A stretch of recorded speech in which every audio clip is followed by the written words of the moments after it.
Hello, guys. Welcome back to the Treatment Room podcast with your host, Tessa Zolli.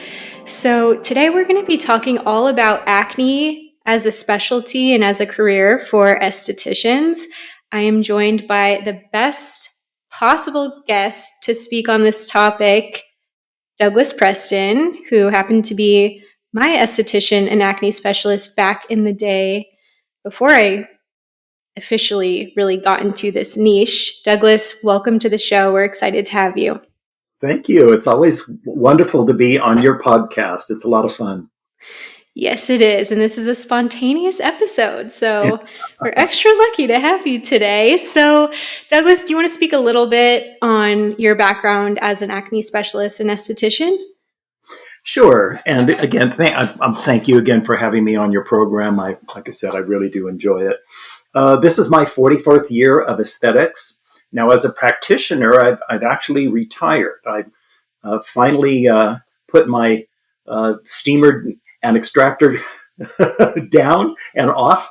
And I have to tell you, I do miss it. But, there's other aspects of business that I handle. So I'm still in the game and probably always will be.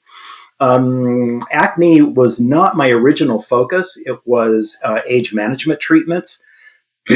I switched to including acne, and by the way, I never was exclusively acne. We'll talk about that later. But it kind of happened by accident in a sense, and that's when and this is in my last practice that I've had a couple. When a pediatrician brought her son to me for an acne condition, and I thought, my gosh, here's a doctor bringing her child to me for acne care. She should be able to do it, but she did not want to go the medical route. She didn't want him using drugs to handle the treatment, and thought maybe I could handle it for her. It turned out quite well. I cleared him up. And after that, she and her entire medical office, pediatrician office, began to send their teenage clients to me and younger, actually around from 12 up, for acne. And suddenly I had a booming acne business, and it grew from there.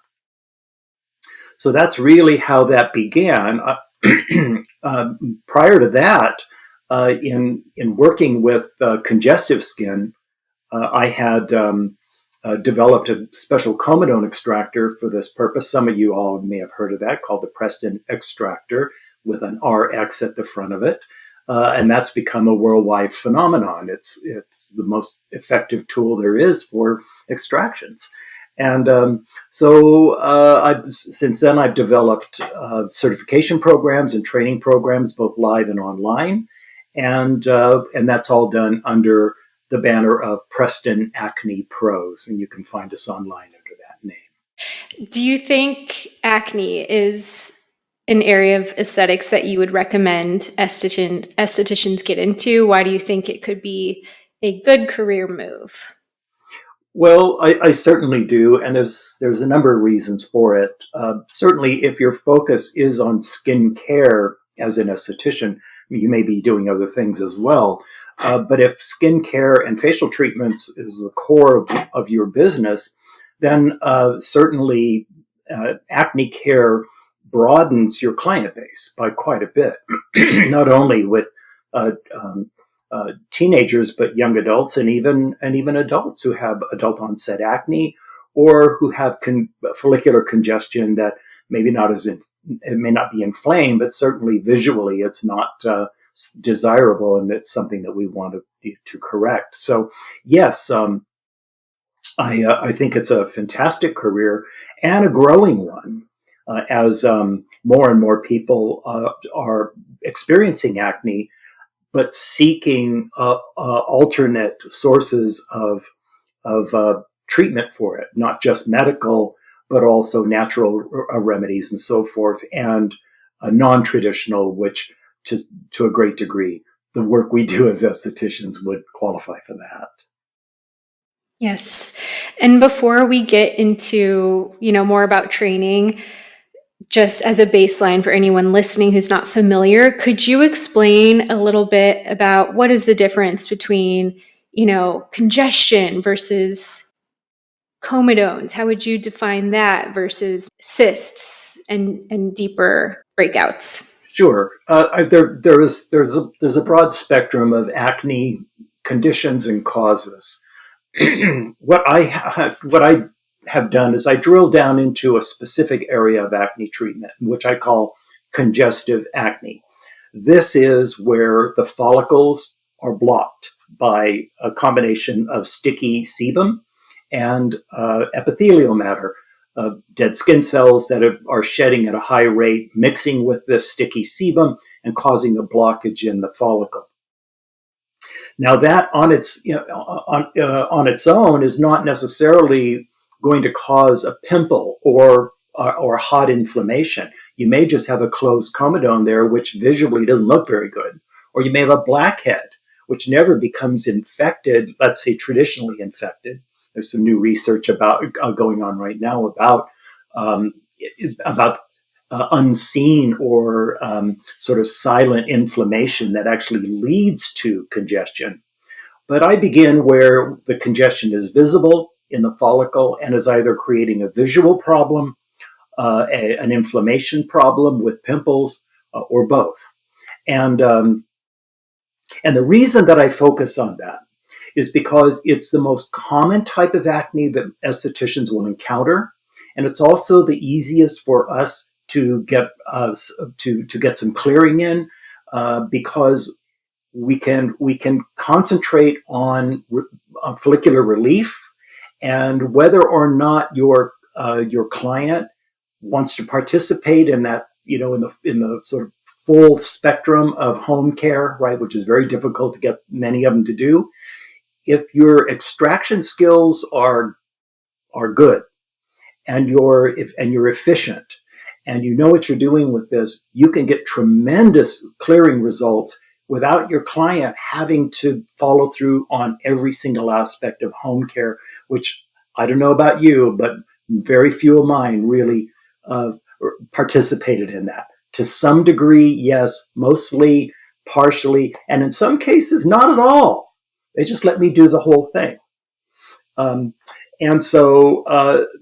because I have this extraction tool that works so well for that, this area of managing follicular congestion, once it's already in place, not prevention, because prevention is another thing, but if it's there, then that's really where the space where I come in and say, okay, let's do a really good job here so that we can create improvement without necessarily having to manage the entire issue. Yeah, I want to spend some time talking about extractions because I think it's an area of our industry where we could use some improvement. There are risks to it if it's not done correctly. Right. I see a lot of that where, the extractions maybe were not thorough and part of the infection is still in the pore, leading to a bunch of purging and kind of a worse situation. Or I've seen clients that have gotten real infections from extractions being done, not only by estheticians, but even in doctors' offices. Right. So there's some risk involved, but it can be a great thing to relieve that congestion. So when it comes to an esthetician who really wants to get the right training, do you think just going to esthetician school is going to give them enough training, or what else would you suggest? No, esthetician school will give you no training. And there's reasons for that. And in fact, anybody who takes one of my programs, the training programs, that's one of their main complaints is that they went through esthetician school. And if they touched on extractions at all, it was very, very minor. There's reasons for that. And the first reason primarily for schools is that their job is to get their student to pass their state board exams. And extractions is not on that test. It's not part of it. So they don't go there. The other reason is really, quite frankly, is a business reason.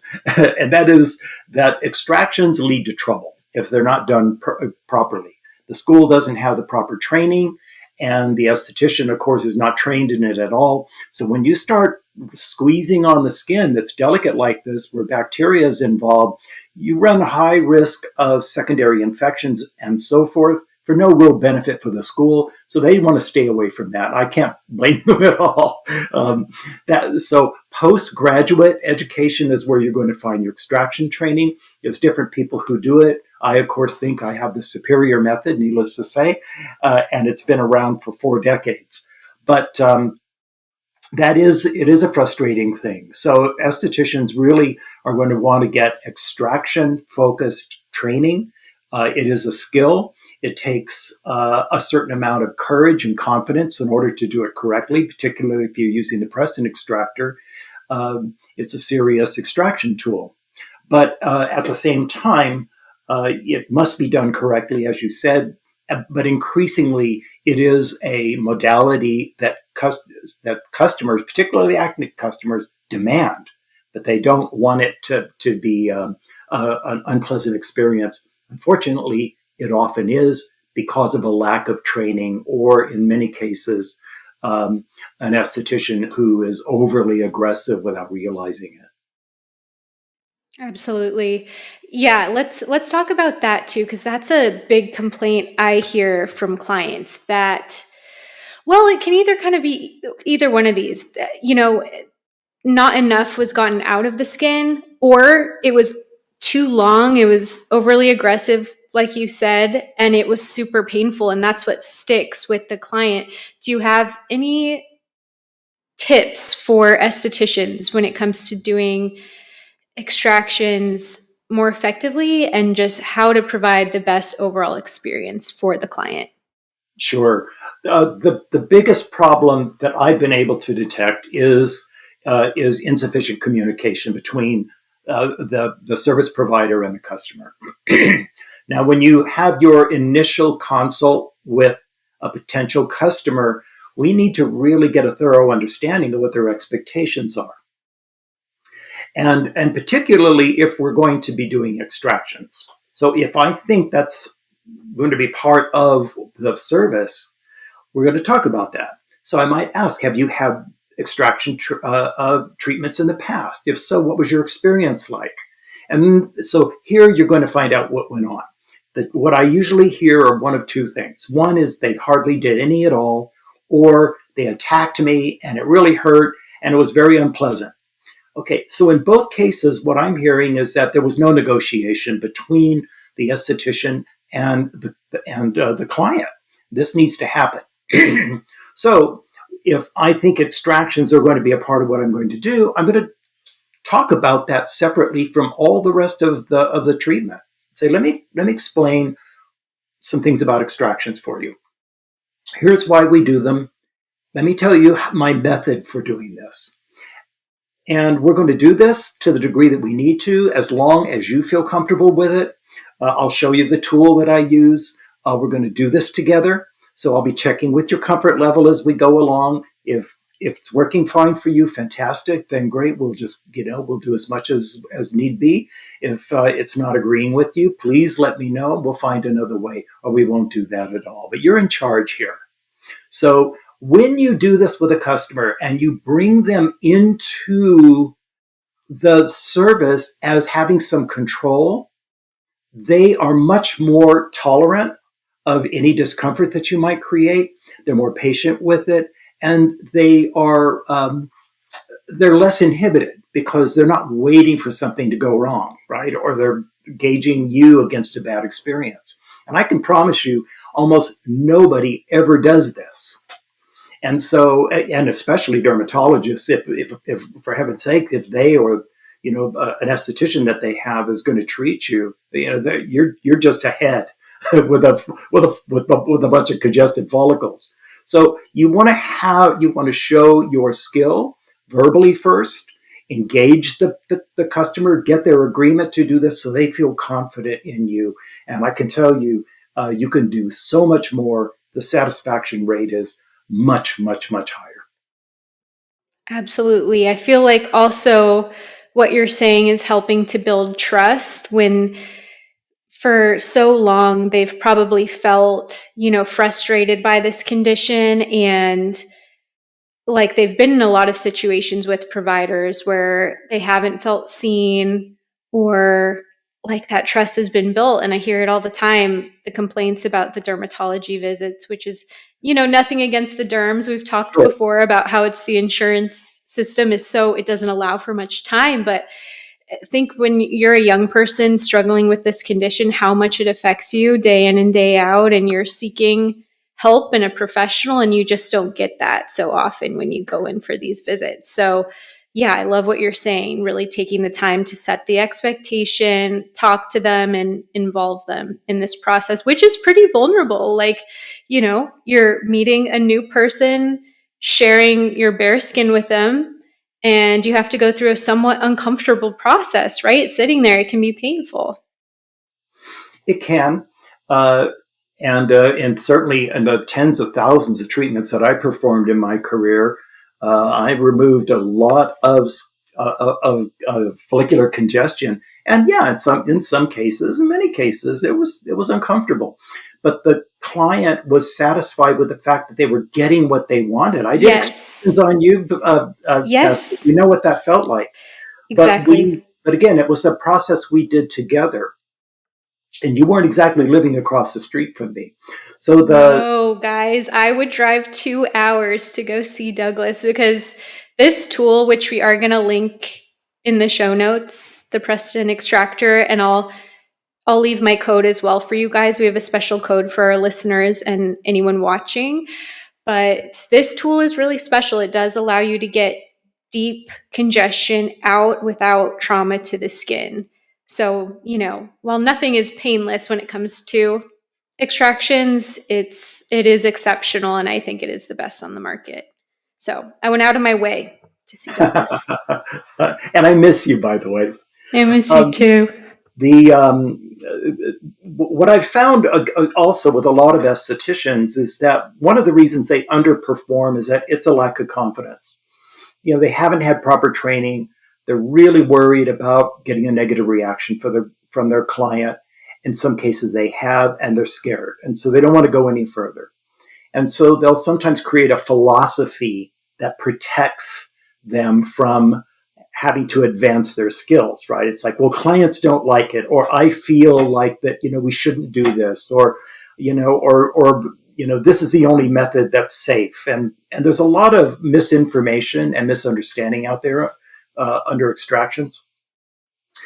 I've taken every chance in the world that was legal with that extraction process. I mean, I've done everything on every type of skin, and I'm aggressive, but because I know I can do this, and I've created some miracles with just extractions alone on clients who wouldn't do anything but just show up right and have me remove this. And little by little, we were able to get ahead of the infectious cycle.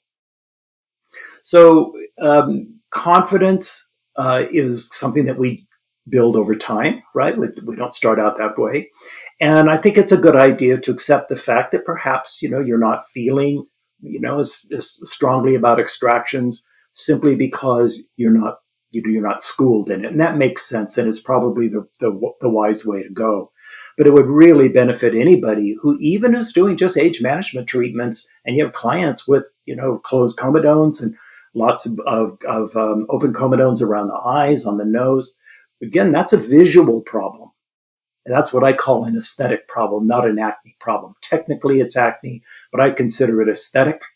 And let's face it, it's visual. Clients look better when that's out. And that's one of the reasons they come to see us, is they want that change. And we have to deliver it. You were mentioning earlier about incorrect extractions.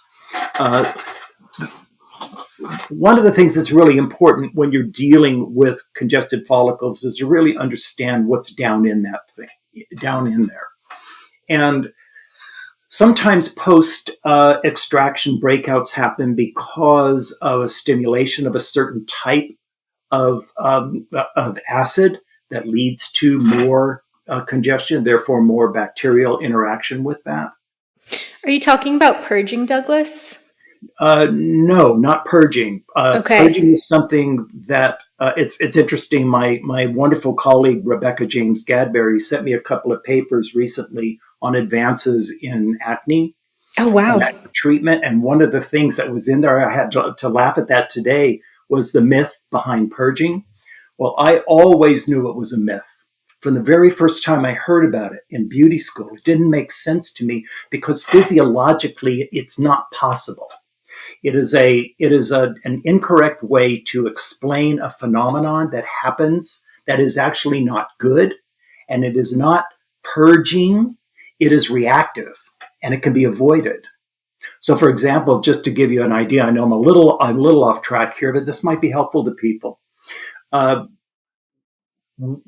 In my very first year as an esthetician, and I would interview people, I would say, what is it about a facial treatment you've had in the past that you don't like? And they would say, well, I break out for 2 or 3 days after. I said, why is that? They said that, my skin was purging toxins. And I heard a couple of our professional educators back in the day saying, yeah, we're purging toxins. I said, what toxins? Which one? So he never could name them. And I said, and where are they? Where are these toxins? If they're in the skin, right? I mean, let's say a facial is not going to draw something out of the living tissue. A facial is going to remove something that's topically present. So I said, so if these toxins are present, how come we're not getting a reaction until we do a facial? They're there. They can do it. The fact is that it's not that at all, and I knew that. So what I did was I explored the various ways that skins could react post-facial. And one of the things I discovered right off was that when you're using heavy lipids, such as a massage cream or a massage oil on the skin, and you work that in, right? You're using pressure and heat while you're doing that massage. Many, if not most estheticians leave that on or wipe it off a little bit, right? But they leave it on because it's emollient and it's nice. That will break you out. So what I did was when I ran my spas and I had my big body of estheticians who worked for me and we trained them, what we did was after the massage, we used an emulsifying cleanser and removed every trace of it. And then went on in our next steps. We experienced zero purging because we didn't cause it. Do you see what I mean? And that's why our satisfaction rate was so high, because that wasn't necessary. And let's face it, if the toxins are there, they're not, and you don't see a problem, what is the problem? And when you bring it out and you break out for 3 days, and then after that you look normal again, what's the point? You're not any better off. So this is the thing that, when you really study this business of skincare, you find out that there are certain things that sound good may not be. But again, going back to extractions, there are proper ways to do it and ways that are incorrect. But what you have to know is what is it that's down in the follicle, that blockage, that is actually causing this issue, and you have to get that out. And then when you purge, for example, or you're just breaking out cosmetically, basically is what's happening. There are no comedones in those little pustules. It's just pus. But in a comedone that is infected, there's a blockage down there. You have to find that. Now you can cause problems if you're really super aggressive and you breach the follicular wall and introduce bacteria into the dermis. That can happen. Okay, and it corrects too. But generally speaking, if you do this correctly and you clean everything out, that skin is going to immediately improve its appearance because the cascade of events that's taking place in there has now been interrupted, and the heat and the skin will clear. That's why it's so critical when we're dealing with acne that's visually evident. What do you think is the biggest mistake estheticians make when doing extractions? One, not paying careful attention enough to the client's response to that. Two, not prioritizing the right kinds of extractions. For example, if you've got active acne and you have lesions, you have pustules, right? You want to address that. But really, because if you look at this face and realize, okay, we have blocked follicles that are in the process of becoming these active pustules, then if you want to clear the skin, your target extraction should be on the blockages that have not yet progressed into that open inflammation. And therefore, we're talking about closed comedones, or what's sometimes referred to as maturation arrest. And sometimes a closed comedone will never advance to an inflamed and infectious stage. It just sit there. But that is the case. So it's not having a good plan, not being too aggressive on certain types of lesions, particularly infected lesions. If you work those too hard, you can burst the follicular wall. But would you say estheticians should leave inflamed lesions alone, or would it be different with your tool? if you have a large pustule on the skin, my extractor is not designed for that. This is something you want to open up. You can use just just a pair of cotton swabs and relieve it that way. If you are in a state where you can use a lancet, then I would open it up that way and then use cotton swabs on the side to massage it. Remember, you're going to get infectious debris first, pus, and probably some blood. And at the bottom of all of that mess is a plug, and that's got to come out. If you don't get that and the skin closes back around it, the cycle repeats and can worsen. So you really do have to understand what you're doing, and it's just a matter of study, right? That's all, and learning. But we need to make sure we're investing in that education so that we can advance our skills and therefore our businesses. Is there anything estheticians should be doing as far as prep for these extractions that would lead to a better outcome? Yes, and it depends on what you're doing. I find a lot of times people over prep for it because their method of extracting is pretty pale.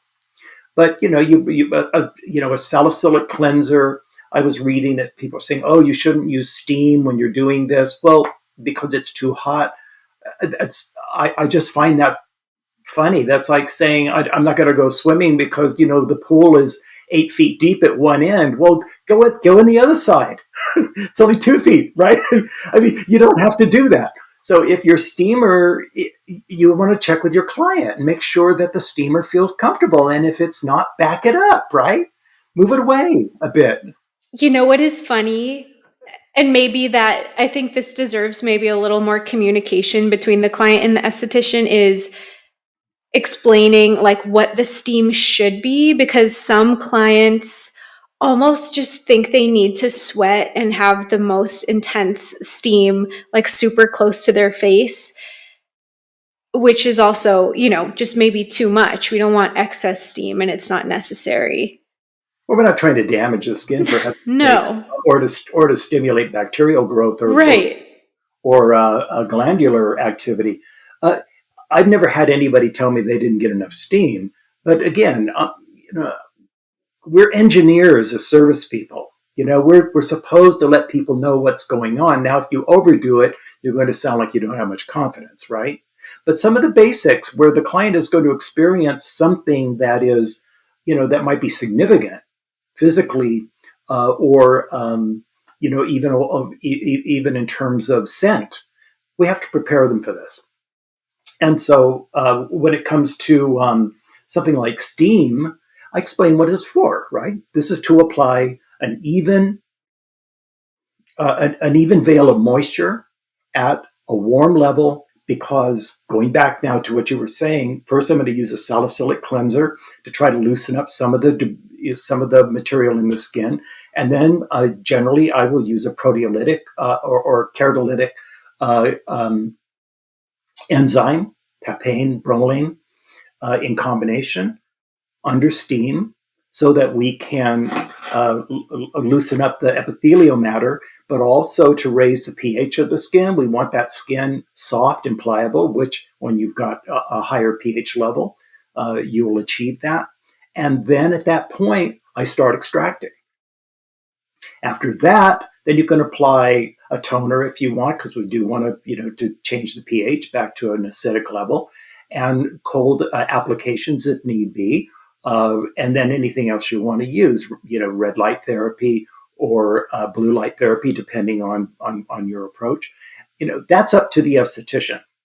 But prepping for extractions, Yeah, I do a few minutes of cleansing, about 5 to 7 minutes with a proteolytic enzyme topical, desincrustation lotion and enzyme mask. Remove that, and I go right in and start extracting. And if you have the right tool, you don't need to keep heating the skin up again. In fact, the Preston Extractor is so effective, you really could even use it on just cold skin, right on top of it. Preferably not, but it will work absolutely. And but the best way is with that type of preparation. And what makes your tool so different? Uh, it is the only tool of its type, and and I developed it as a result of frustration with all the other extraction tools that are out there. In fact, I was working with my engineer today on a possible new concept, and we were on Amazon looking at some of the existing tools. And you can, you'll find a case and have 10 different devices in there, right? Piercing tools and, things that, loops and cup and holes and all of that. And all of that was available in 1981 when I got into this business 44 years ago. And these tools have not advanced since. It's the same ones, but they weren't allowing me to do what I needed to do, which was to reach underneath the skin, under a follicle, and lift material out. The closest way I could achieve that was with cotton swabs, but they're big and bulky. They're not precise. And so I created a tool that would allow me to put localized pressure on a single follicle, get it under that follicle, and lift. But not only just for that purpose, but in really difficult parts of the face to treat, such as below the chin, the neck, the lower chin. That skin is soft. It's hard to reach. It's very sensitive. No extraction method works down there. Maybe your fingers, that are wrapped with some tissue, but that's not precise. You're grabbing a lot of skin and squeezing it. It's a tremendous amount of non-localized pressure. It's just a clunky way of going about doing things. And so I knew what I was looking for in terms of how a tool would work. Nothing existed. So I modified a medical tool originally to try to create this kind of shape. And after a lot of experimentation and also creating methods, right? Because once I got this tool, then I figured out how to use it. It turned out to be quite a phenomenon. And now it's patented and it's sold worldwide. We ship all over the world. And you've partnered up with Face Reality as well? Yes, we have. That is a little bit of a different track here. Face Reality had approached us a couple of years ago because they were very interested in our extraction process. They have their acne training down very, very well. I don't think you could do better than Face Reality. But the area of extractions is kind of a space that I own, if you will. I mean, there's lots of ways to do it, right? There's only one Preston way. And they knew that that was superior to what they had been doing and wanted to incorporate that into their educational programs. And we have done that. In fact, I'll be with them in Las Vegas next month doing demos for the extractor. So they are, besides Preston Acne Pros, they are our only distributor of that tool in the United States. And outside, we do sell outside as well. But we've had a nice partnership in that regard, and it works well. Good. I wanted to touch on picking a little bit because I still remember, the education you gave me as a client about picking. And I was wondering if you could share that with us a little bit about, what are you actually doing to the skin? What are the risks involved when, just say a non-professional, of course a professional could do it too, but a non-professional, maybe a young person sees acne on their face and they just want to get it off. Like, what's the psychology behind that? And then what's the risk of picking at your skin? It's an interesting subject because I'm quite different as a practitioner. For one, I do things my own way. I figure as long as they're legal and they work, right, I can plan this for myself. So I don't follow anybody's protocol. I don't follow anybody's product line, anything like that. I do this on my own. I make my own decisions based on experience. And when it comes down to picking, as a skincare professional, I'm very, very realistic. I do not try to control behavior outside of my office, right? People do what they want to do. If they want to lose weight, they have to do things that they're not going to want to do. They need to, exercise, go to the gym, cut out all these foods. Not, yeah, right. So a few will, but most won't. That's why it fails so much. And when we're talking about things like picking, okay, clients are going to pick. They pick. I mean, almost 100% of my clients pick. Nagging doesn't change it. I would have parents who would say, can you tell Sarah not to pick? I said, sure. Sarah, don't pick. And then she'd laugh and I'd laugh, right? Because she's going to pick. If they want to pick, they're going to pick. And they pick out of stress. They pick out of, nervousness, right? Everybody's got a high-powered mirror, right? A 5-power mirror, if not a 10. Sometimes estheticians would say, well, I don't let my clients have those. And I just laughed and said, look, if your client doesn't have a high-power mirror, you need to buy them one. Because it's what they see up close that nobody else sees that gets them into our office, right? These are good for business. So you want them to see these things. Now, picking, usually where picking creates scarring is when it's done with a fingernail or tools. And oftentimes it is on very inflamed tissue, like a pustule. And if you squeeze that or you dig out some living tissue, then when that skin heals, there is tissue missing that would otherwise be there to replace itself. It's gone. So now you're going to have a divot. And by the way, when we talk about scarring, I'm not talking about discoloration. And this happens a lot. People will say, well, I don't want a scar. Well, what do you mean by scarring? Well, red marks that last a while. That's not a scar. That's a blemish.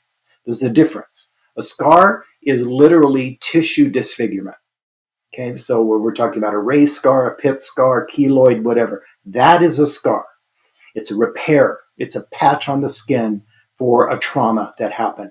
But if we're talking about, some post-inflammatory hyperpigmentation or erythema or some kind of pigmentation, that's a blemish. And usually it's temporary, but there's a difference, okay? So it's really important to understand the difference between scarring and discoloration. They're not the same thing.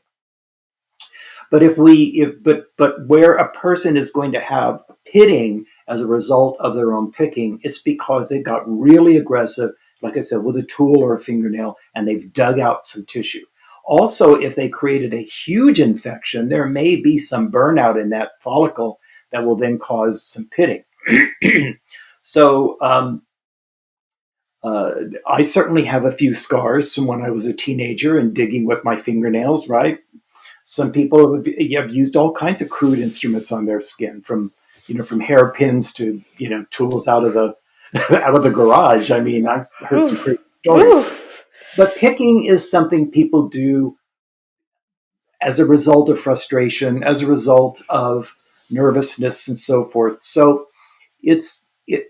what I'm trying to explain to the esthetician is, look, it is not our obligation to control behavior. It is not our obligation to make people follow through on their home care routine or even to buy one. That is not our responsibility.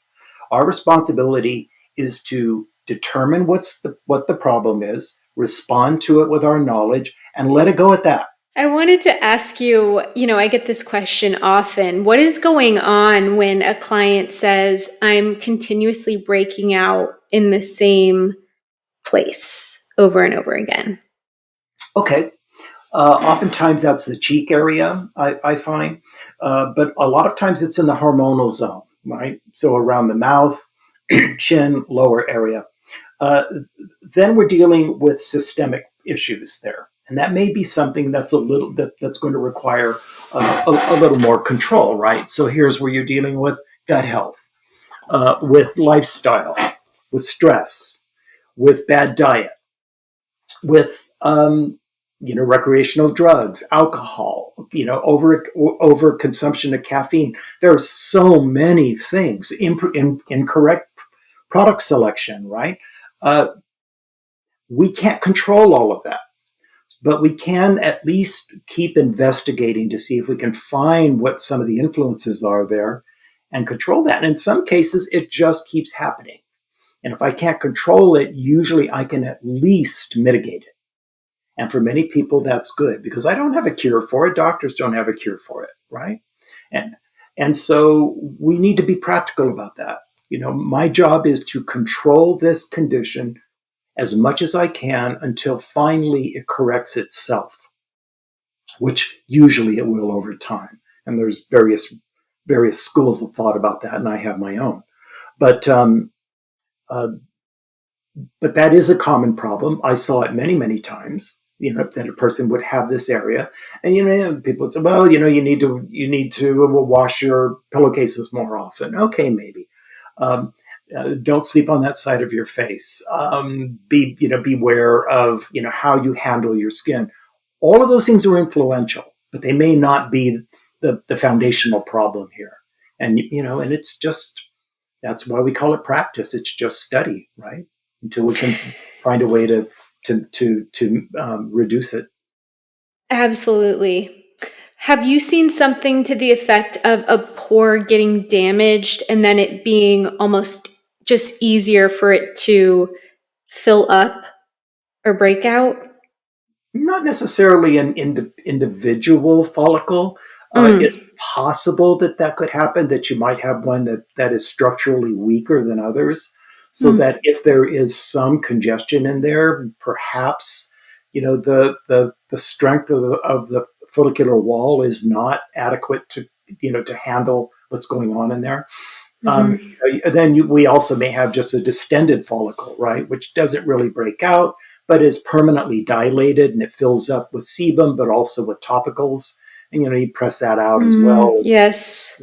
And most people have one of two of those somewhere on the body. I've got one. Yeah. If it makes anyone feel better. Yeah. And so it's a common, feature. There are ways medically to eliminate that, but it's not worth the problem. It's just something we notice. And again, that's the 5-power mirror, phenomenon. How about these pore clogger checkers, these online, copy paste ingredients? I'm really curious to hear your take because they've become so popularized. What do you think about them? Well, not everybody agrees as what's comedogenesis. Sure. Yes. When I look at the lists, it fluctuates from time to time. And in some cases, what used to be, a no-no gets revived as a plus. For example, the thinking about certain emollients has changed. Shea butter, for example. Exactly, and some of the synthetics too. So. I know we've talked about dimethicones and silicones. And dimethicone and trimethicone. Well, there are people who really, I have seen reactions to that. And yet on the overall, there are people who feel that they're perfectly fine. My colleague, Dr. Mark Lees, is a fan of it. And I am more so now than I used to be. But I think it was also corresponding ingredients that were creating some interactive problems with those emollients, and so we just don't know. And then it's individual by individual. So there's no boilerplate template rule that applies to everybody. But for marketing purposes, of course, right? It's it's cut and paste, as you said, and then totally makes people feel like they can understand what's going to affect them. And it's all about selling things to people, really. But even with something like acne, it doesn't. It depends on the subject, but we don't all have a super deep, not a desire to know everything about something that affects us, right? If you go to buy a cell phone, for example, and you go into Apple to buy a nice iPhone, do you really want to spend a couple hours with a sales geek who will explain how all the mechanics work? No, you just want the damn thing to work so you can get online and text and call people, right? And so, and with acne, you'll have people who really are just, they study it like crazy, but don't necessarily wind up at a conclusion. They just wind up with more clues. And then from those clues, you have to decide, well, what applies to me and what doesn't. And the whole time you're changing. And I find those people are constantly experimenting with new products and exacerbating the issue, right? Here's the new miracle thing, right? And influencers are out there who, are causing more acne than they're correcting. And, it's a free-for-all. Totally. And it kind of just, everyone wants to overcompensate, but is it actually getting to the root? I don't know. Yeah. My last question for you, Douglas, is when a client is working with a dermatologist and they're on, prescriptions, are there certain ones that you will not do extractions when they're taking, or work with somebody when they're taking certain prescriptions? And how can estheticians work with dermatologists if a client is seeing both? Well, if the client / patient is on Accutane, then generally it's best to pause any kind of work with them. I feel, okay, this is just an opinion, for the duration of the drug cycle, and maybe 2 or 3 months after, so the skin can reconstitute its strength. If they're using tretinoin, for example, then you got to be a little bit more careful because you thin the skin there, and then you can experiment a little bit with what might work and what won't work, and it depends again on also how often they're using it, right, and what percentages and so forth, how reliable they are about that. So, but as a rule, if they are under topical treatment, like tretinoin, then you definitely want to be careful. Accutane, needless to say. If it is just simply some antibiotics, well, the antibiotics are just trying to assist the body in controlling the inflammation and the bacteria. And you can pretty much work, with that without too much concern. Of course, the goal is to get them off of those things. And while we can't prescribe, medication, and I certainly can't tell somebody to stop taking a medication, that's a decision they have to make. We can advance their clearing to the point where they can make that decision on their own and say, I don't think I need this any longer. And then we don't have to be responsible for the decision, but certainly for the basis upon which that decision's made. And that's always nice when someone is able to park the pill bottles and just and work with with non pharmaceutical means to correct the problem. Yeah. In my experience, clients are pretty eager to get off those prescriptions if they're coming to you as the esthetician. Absolutely, and those are only controls anyway, as we know.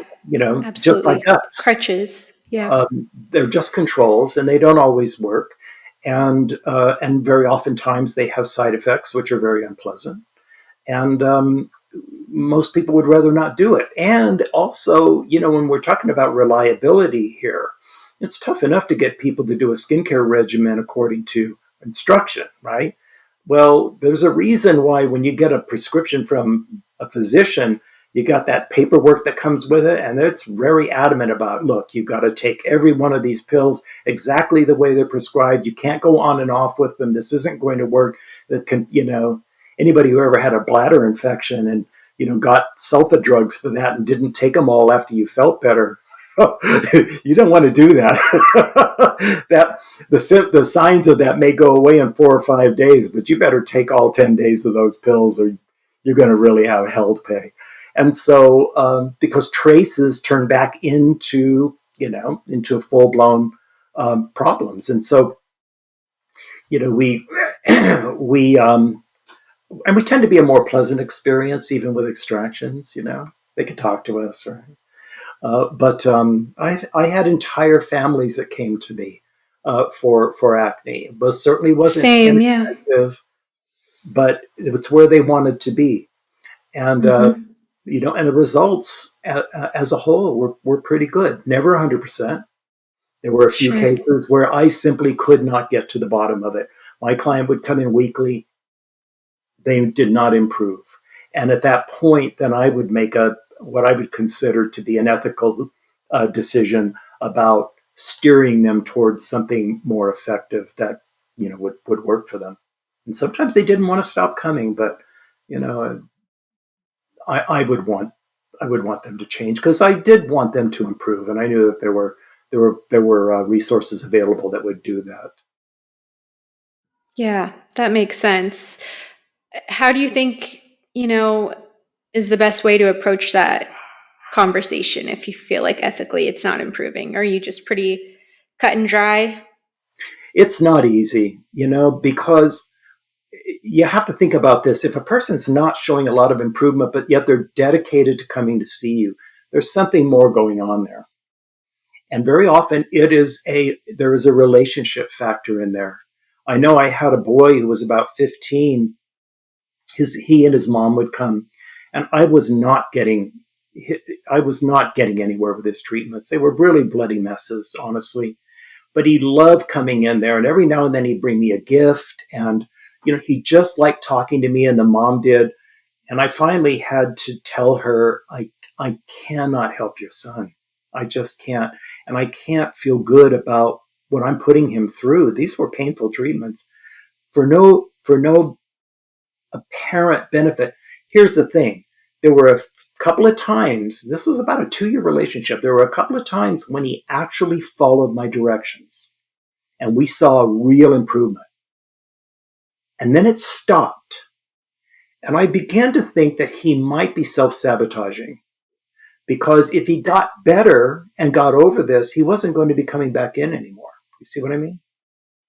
And I think that was what was happening. And so when I finally said, I'm going to terminate our work together, he was very upset, cried. And I said, it's not about you. You can come in anytime. And if your skin's looking better, I can still be helpful. But this is not the answer. And now that is an extraordinary situation. I had 2 or 3 of those in 40 years, but I had them. And so you have to kind of put your psychotherapist hat on and say, okay, there's something else happening here. And you can pretty much surmise it without having to, dig it out and get it in the open. It's who we are. It's our job.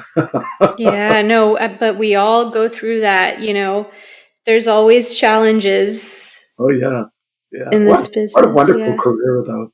Yeah, but it's like the silver lining is you helped him at least feel emotionally, like taken care of for the time he was coming. Yeah.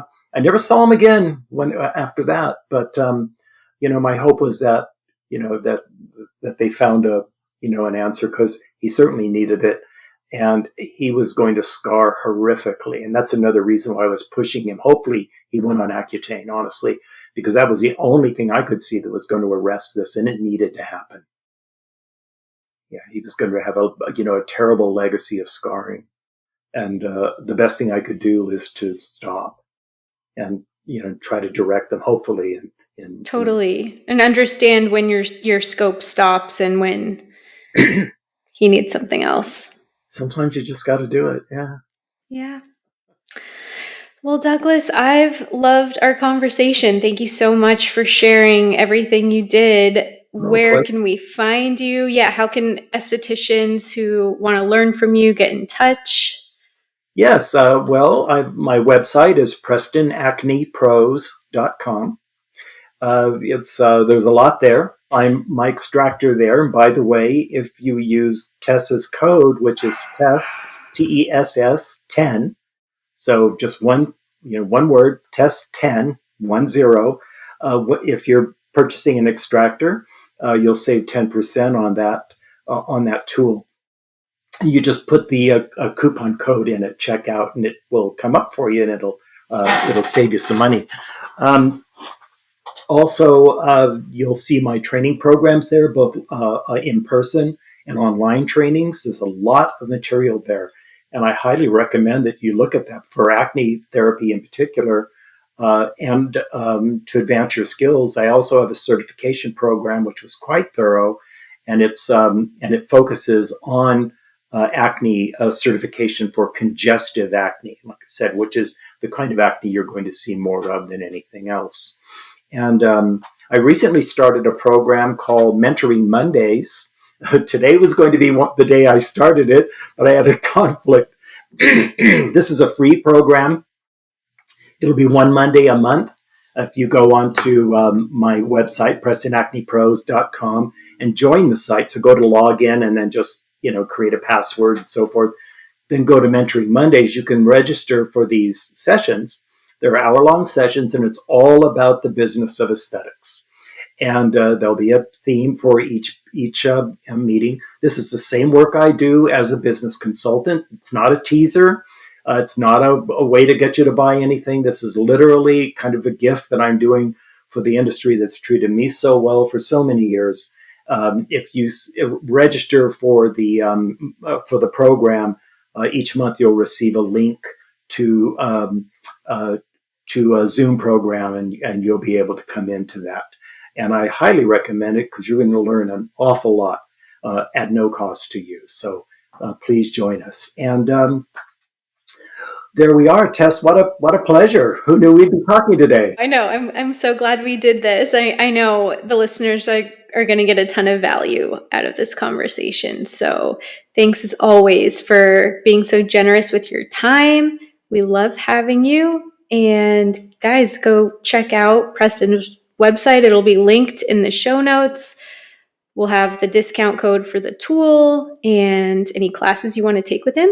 Anything else you want to add, Douglas? Let me plug also my Instagram site, which is Preston Acne Pros, but you're going to have to do underscores between the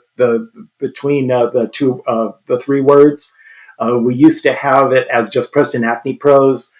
We got hacked a couple of years ago, lost everything. So we're still rebuilding. Yeah, it was awful. Gosh. And so we had to create an entirely new site. The old one's still there. It's just that the hackers stole my password. Now I can't get back in. So it's just going to just sit there and die. But Preston Acne Pros with underscores, and I put a lot of good information on that site as well. So visit me there. I'd love it, and share it with others because it's a great way to learn. And you do your demos, right, on Instagram of the tool? That is great to see. I also have a YouTube channel, which is Preston Acne Pros without the underscores, and there's lots of demo videos for the extractor and other things there as well. So lots of information out there if you're interested in seeing what we're doing. We appreciate it. Love it. Well, thank you so much for joining us. I hope you guys enjoyed this episode. We'll have to do it again soon. And thank you again, Douglas. We appreciate it. Thank you, Tess. Love the friendship. Take care.